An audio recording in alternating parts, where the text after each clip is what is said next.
Chief engineer ब्रह्म ज्योति शर्मा ने news 18 से बातचीत में बताया कि विभाग के पास निजी कनेक्शनों पर पानी के मीटर लगाने का कोई प्रस्ताव नहीं है, लेकिन सरकार की मंजूरी के बाद व्यावसायिक कनेक्शनों पर पानी के मीटर लगाए जा सकते हैं। साथ ही उन्होंने जल जीवन मिशन के तहत मार्च 2025 तक हर घर तक पीने का पानी पहुंचाने का आश्वासन दिया, जबकि शुष्क मौसम की वजह से लोगों को पानी की कमी का सामना करना पड़ रहा है, जिसके बाद लोगों से पानी का सही इस्तेमाल करने की अपील की गई है।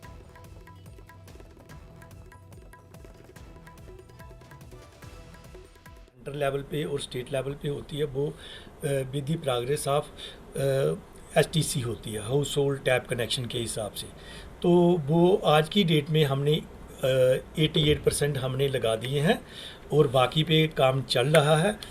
कभी मौसम की ख़राबी की वजह से काम थोड़े दिनों के लिए स्लो हो जाता है या बंद हो जाता है, लेकिन जो गवर्नमेंट की टाइमलाइन अब फिक्स है 31 ऑफ दी मार्च 2025। मैं आपके माध्यम से जनता को भी बताऊंगा और बाकी मीडिया को भी बताऊंगा कि ये 31 मार्च 2025 में हम कंप्लीट कर देंगे।